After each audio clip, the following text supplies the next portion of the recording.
ഇന്ന് നമ്മൾ ധ്യാനത്തിന് വിഷയമാക്കുന്നത് യോഹന്നാൻ്റെ സുവിശേഷം 1-ാം അധ്യായം 43 മുതൽ 2-ാം അധ്യായം 11 വരെയുള്ള വചനങ്ങൾ. കഴിഞ്ഞ വർഷം ഇതേ സുവിശേഷ ഭാഗത്തെക്കുറിച്ച് നടത്തിയ വിചിന്തനം യൂട്യൂബിൽ ലഭ്യമാണ്. അതിൻ്റെ ഒരു വളർച്ചയിലേക്ക്, ഒരു ആഴപ്പെടുത്തലിലേക്കാണ് ഇന്ന് നമ്മൾ പോകുന്നത്. ശ്രദ്ധിക്കേണ്ടത്, ഈശോ യൂദയ വിട്ട് ഗലീലയിലേക്ക് വരികയാണ്. അവിടെയാ കാനായിൽ ഒരു കല്യാണ വിരുന്ന്, കല്യാണ സദ്യ. സാധാരണ യഹൂദരുടെ ഏറ്റവും വലിയ കുടുംബാഘോഷങ്ങളിലൊന്നാണ് ഒരു വീട്ടിൽ നടക്കാവുന്ന കല്യാണം. ആ കല്യാണത്തിൻ്റെ ഒരു പ്രധാനപ്പെട്ട വിഭവം തന്നെയാണ് വീഞ്ഞ്. ആ വീഞ്ഞ് തീർന്നു പോകുന്നു. വീഞ്ഞ് തീർന്നു പോകുന്ന ഒരവസ്ഥയുണ്ട്. അതും ഏറ്റവും വലിയ സദ്യയ്ക്ക് അതിൻ്റെ ഏറ്റവും പ്രധാനപ്പെട്ട വിഭവം തീർന്നു പോകുന്നു. അതുണ്ടാക്കുന്ന ഒരു ദുരന്തമുണ്ട്. ആ ദുരന്തത്തിൽ നിന്നും ഉള്ള മാറ്റം, വളർച്ച, പരിണാമമാണ് ശ്രദ്ധിക്കേണ്ടത്. 2-ാം അധ്യായം 10-ാമത്തെ വചനത്തിൽ കലവറക്കാരൻ മണവാളിനെ വിളിച്ചു പറയുന്ന വചനമാണ്. അതായത്, ആദ്യം മേൽത്തരം വീഞ്ഞ് വിളമ്പുന്നു, എന്നിട്ട് എല്ലാവരും ലഹരി പിടിച്ചു കഴിയുമ്പോൾ താഴ്ന്ന തരം. എന്നാൽ നീ ഇതുവരെ നല്ല വീഞ്ഞ് സൂക്ഷിച്ചു വെച്ചുവല്ലോ. അതായത്, വീഞ്ഞ് തീർന്നു പോകുന്നു, വീഞ്ഞില്ലാതാകുന്നു എന്ന ഇല്ലായ്മയിൽ നിന്ന് ഉണ്ടാകുന്ന മാറ്റമെന്ന് പറയുന്നത് മേൽത്തരം വീഞ്ഞ്, നല്ല വീഞ്ഞ്, അതും സമൃദ്ധമായ വീഞ്ഞ്, സമൃദ്ധിയിലേക്കും ഏറ്റവും നല്ലതിലേക്കും ഏറ്റവും മേന്മയുള്ളതിലേക്കുമുള്ള മാറ്റം. ഇതിനെയാണ് അത്ഭുതം എന്ന് നമ്മൾ പറയുന്നത്.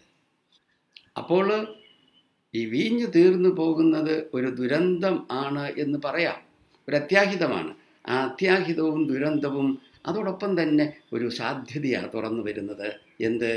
ഏറ്റവും നല്ല വീഞ്ഞിലേക്കും മേൽത്തരം വീഞ്ഞിലേക്കും സമൃദ്ധമായ വീഞ്ഞിലേക്കുമുള്ള സാധ്യത തുടങ്ങുന്നത് വീഞ്ഞ് തീർന്നു പോകുന്ന അവസ്ഥയിൽ നിന്നാണ്. നമ്മുടെ ജീവിതത്തെ തന്നെ നമുക്ക് വേണമെങ്കിൽ ഒരു സദ്യയായി കരുതാം. അങ്ങനെ ജീവിതത്തെ സദ്യയായിട്ട് കണ്ടാൽ നമ്മുടെ ജീവിതമാകുന്ന ഈ സദ്യയിലെ തീർന്നു പോകുന്ന വീഞ്ഞ് എന്താണ്? നമ്മുടെ സമ്പത്ത് തീർന്നു പോകാം, അത് വലിയ ദുരന്തമായിട്ട് മാറാം. നമ്മുടെ ആരോഗ്യം, അത് തീർന്നു പോകുന്ന അവസ്ഥയിലേക്ക് വരാം, അതും നമുക്ക് സങ്കടമായിട്ട് വരാം. പോരാ, സമൂഹത്തിൽ നമുക്കുള്ള സൽപ്പേര് മറ്റുള്ളവരുടെ ഇടയിൽ അത് ചിലപ്പോഴൊക്കെ തീർന്ന് ദുഷിച്ചും പോയെന്ന് വരാം, അതും ദുരന്തമാകാം. പോരാ, സമൂഹം നമുക്ക് തരുന്ന സ്ഥാനമാനങ്ങളുണ്ട്, അതും കുറേ കഴിയുമ്പോൾ മാറിപ്പോയെന്നും തീർന്നു പോയെന്നും വരാം. ഇങ്ങനെ നമ്മുടെ ജീവിതമാകുന്ന സദ്യയിലെ തീർന്നു പോകുന്ന വീഞ്ഞ്, ഇല്ലാതായി പോകുന്ന വീഞ്ഞ്, അതിനെ ഒരു ദുരന്തമായിട്ട് കാണുന്നതിന് പകരം അത് നമ്മുടെ മുമ്പിൽ ഒരു സാധ്യത തുറന്നു തരികയാണ്. ഏത്? സമൃദ്ധിയുടെയും നല്ല വീഞ്ഞിൻ്റെയും സാധ്യതയാണ് തുറന്നു തരുന്നത്. വീഞ്ഞ് തീർന്നു പോകുന്ന അവസ്ഥയിൽ നിന്നും മേൽത്തരം വീഞ്ഞിൻ്റെയും നല്ല വീഞ്ഞിൻ്റെയും വീഞ്ഞിൻ്റെ സമൃദ്ധിയുടെയും അവസ്ഥയിലേക്ക് ഉള്ള അത്ഭുതം നടക്കണമെങ്കിൽ അതിന് കാരണമായിട്ടിരുന്നത് എന്താണ്? പ്രധാന കാരണമെന്ന് പറയുന്നത് അമ്മയാണ്, മാതാവാണ്. 2-ാമത്തെ അധ്യായം 2-ാമത്തെ വചനം, യേശുവിൻ്റെ അമ്മ അവിടെ ഉണ്ടായിരുന്നു, യേശുവും ശിഷ്യന്മാരും ക്ഷണിക്കപ്പെട്ടിരുന്നു എന്ന് പറഞ്ഞാൽ ഈ വചനം തരുന്ന സൂചന ഈശോയെയും ശിഷ്യന്മാരെയും ക്ഷണിച്ചിരുന്നു, എന്നാൽ യേശുവിൻ്റെ അമ്മ ക്ഷണിക്കപ്പെടാതെ തന്നെ അവിടെ ഉണ്ടായിരുന്നു. ക്ഷണിക്കപ്പെടാതെ തന്നെ ഒരു വലിയ സദ്യയ്ക്ക് കടന്നു ചെല്ലുക, ക്ഷണക്കത്ത് കിട്ടാതെ അവിടേക്ക് കയറി ചെല്ലുക, വിളിക്കാതെ ഉണ്ണാൻ ചെല്ലുക എന്ന് പറയുന്നത് അവരുമായിട്ട് ഉള്ള ഹൃദയ അടുപ്പമാണ്. ആ ഹൃദയ അടുപ്പത്തെയാണ് സൂചിപ്പിക്കുന്നത്. അമ്മ അവിടെ ഉണ്ടായിരുന്നു എന്ന് പറഞ്ഞാൽ അർത്ഥം എന്താണ്? ക്ഷണിക്കപ്പെടാതെയും ക്ഷണക്കത്ത് കിട്ടാതെയും കയറി ചെല്ലാനുള്ള ഹൃദയ അടുപ്പം ഉണ്ടായിരുന്നു അമ്മയ്ക്ക് ആ മണവാളിനോടും കുടുംബത്തോടും. അതുകൊണ്ടാണ് അവിടെ ഉണ്ടായിരുന്നത്. മുന്നോട്ട് പോകുമ്പോൾ ശ്രദ്ധിക്കേണ്ട കാര്യം, ഈ അമ്മ തന്നെയാണ് ആദ്യം ഇത് തിരിച്ചറിയുന്നതും പറയുന്നതും അവർക്ക് വീഞ്ഞില്ല. ഹൃദയ അടുപ്പമുള്ളവനാണ് ജീവിതത്തിൻ്റെ പ്രതിസന്ധി ഏറ്റവും ആദ്യം അറിയുന്നത്.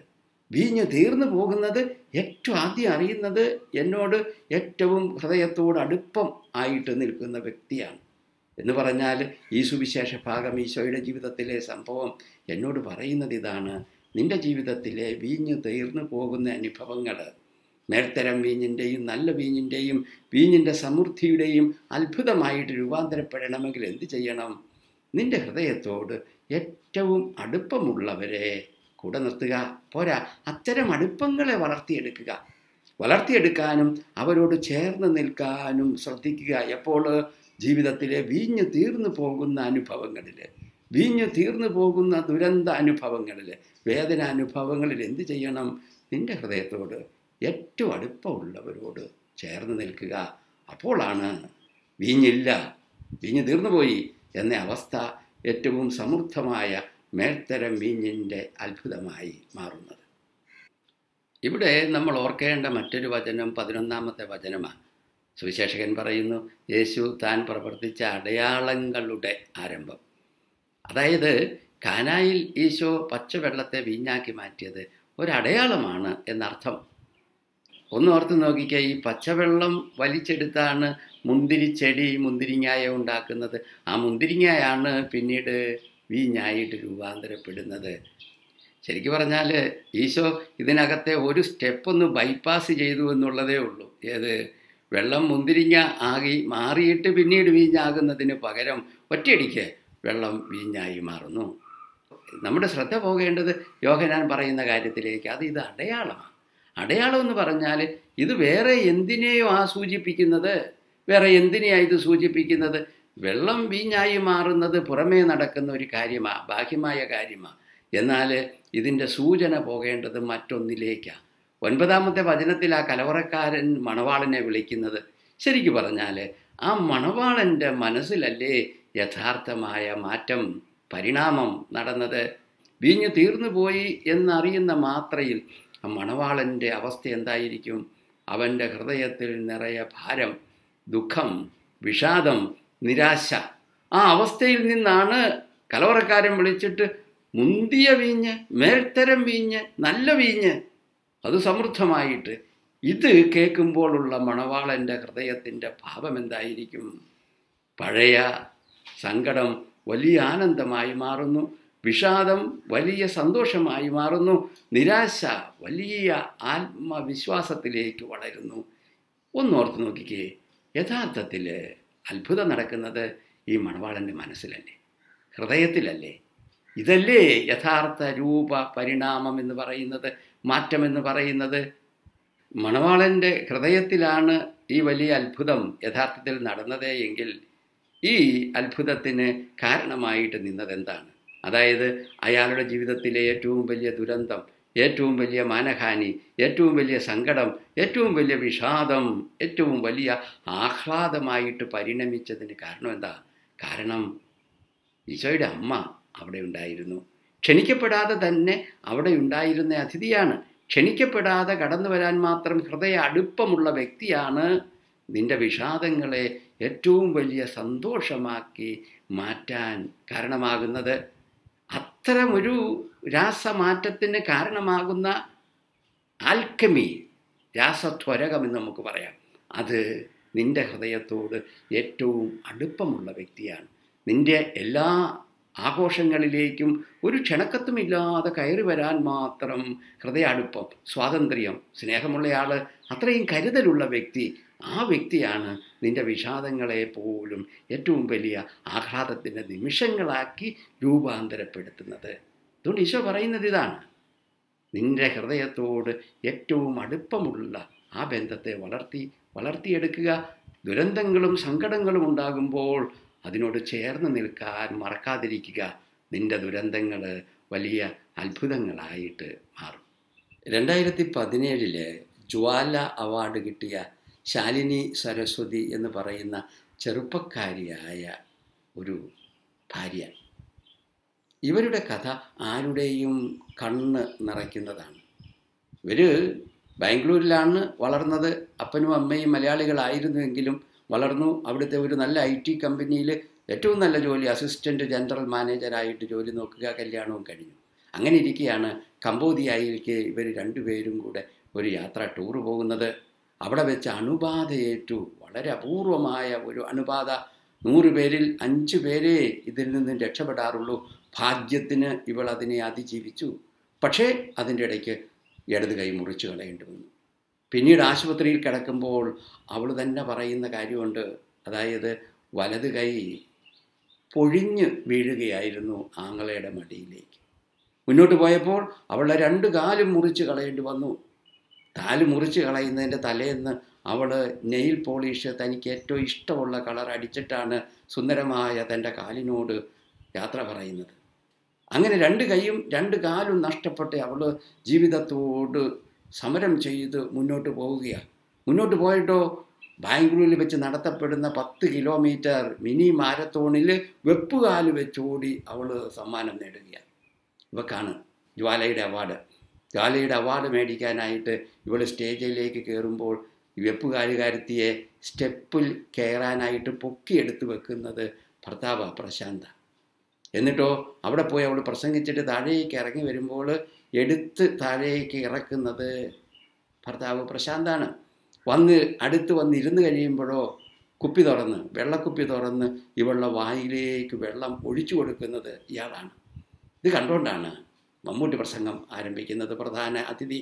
എന്നിട്ടോ മമ്മൂട്ടി പറഞ്ഞ് ഇവളെ അഭിനന്ദിച്ചിട്ട് പറയുന്നത്, ഒരു പോയിൻ്റ് കൂടെ കൂടുതൽ എനിക്ക് അഭിനന്ദിക്കാൻ തോന്നുന്നത് ശാലിനിയുടെ ഭർത്താവിനെയാണ്, പ്രശാന്തിനെയാണ്. അതുകൊണ്ട് പ്രശാന്തിനെ ഞാൻ ഈ സ്റ്റേജിലേക്ക് വിളിക്കുന്നു. എന്നിട്ട് കയറി വരുന്നവനെ ആലിംഗനം ചെയ്യുക, കെട്ടിപ്പിടിക്കുക.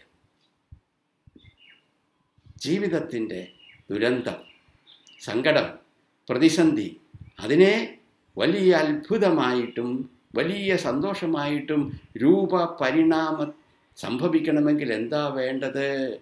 രാസത്വരകം. പ്രശാന്താണ്.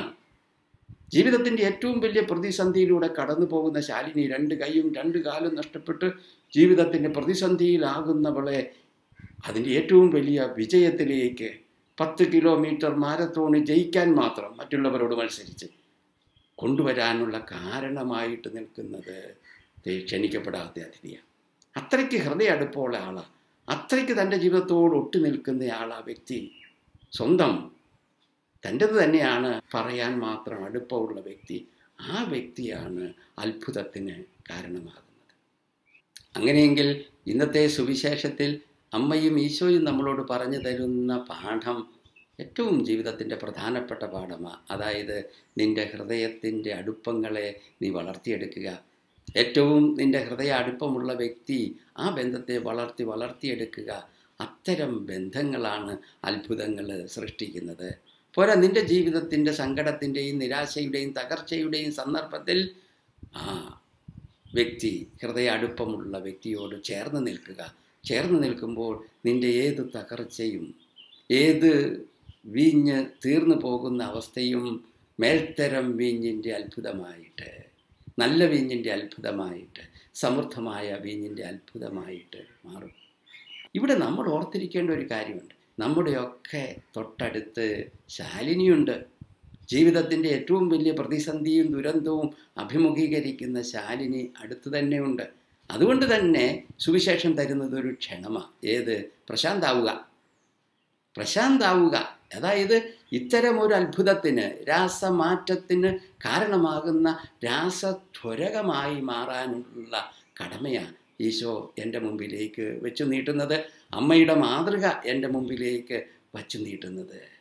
എൻ്റെ തൊട്ടടുത്ത് എന്നോട് കൂടെ നിൽക്കുന്ന വ്യക്തികളിൽ, പ്രത്യേകിച്ച് ജീവിതത്തിൻ്റെ ദുരന്തങ്ങളിലും സഹനങ്ങളിലും നഷ്ടങ്ങളിലും കഴിയുന്നവർ എൻ്റെ സ്വന്തമാണ് എന്നുള്ള അനുഭവത്തിലേക്ക് ഞാൻ വരുമ്പോഴാണ് എനിക്ക് അവരുടെ ജീവിതത്തോട് ചേർന്ന് നിൽക്കാനും വലിയ അത്ഭുതത്തിനും രാസമാറ്റത്തിനും അടിസ്ഥാനമായ രാസത്വരകമായി മാറാനും പറ്റുന്നത്, ക്ഷണിക്കപ്പെടാത്ത അതിഥിയായി മാറാൻ എനിക്ക് പറ്റുന്നത്.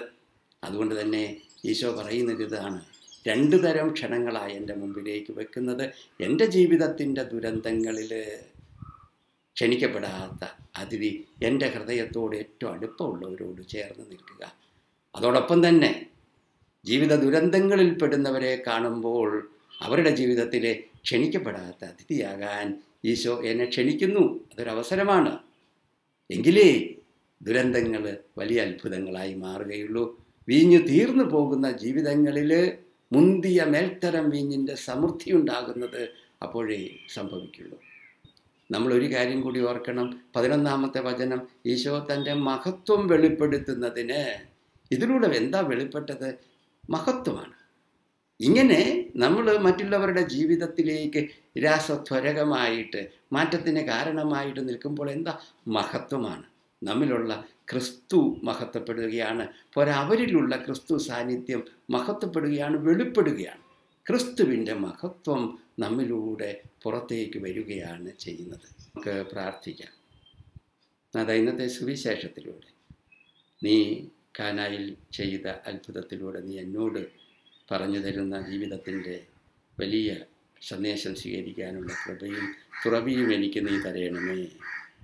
എൻ്റെ ജീവിതത്തിൽ സങ്കടവും ദുരിതവും ഉണ്ടാകുമ്പോൾ ഈശോയെ, എൻ്റെ ഹൃദയത്തോട് ഏറ്റവും അടുപ്പമുള്ളവരെ അവരോട് ചേർന്ന് നിൽക്കാനും അവരിലൂടെ എന്നിൽ സംഭവിക്കുന്ന അത്ഭുതത്തിന് വിധേയമാകാനും നീ കൃപ ചെയ്യണമേ. അതോടൊപ്പം തന്നെ എൻ്റെ കൂടെയും എൻ്റെ ചുറ്റിലുമുള്ളവർ സങ്കടത്തിലും ദുഃഖത്തിലും നിരാശയിലുമാകുമ്പോൾ അവരുടെ ജീവിതത്തിലേക്ക് ക്ഷണിക്കപ്പെടാത്ത അതിഥിയായി കടന്നു ചെല്ലാൻ നീ എന്നോട് ആവശ്യപ്പെടുന്നു. ഈശോയെ, നിൻ്റെ ആ സ്വരം ശ്രവിക്കാൻ, പ്രതികരിക്കാൻ, മറുപടി പറയാനുള്ള ഹൃദയത്തിൻ്റെ വലിയ നന്മ എനിക്ക് നീ തരണമേ. അതിലൂടെ നിൻ്റെ മഹത്വം എന്നിലും മറ്റുള്ളവരിലും കൂടെ വെളിപ്പെടാനുള്ള അവസരങ്ങളാക്കി ഓരോ ദുരന്തത്തെയും നീ മാറ്റണമേ. ആമേൻ.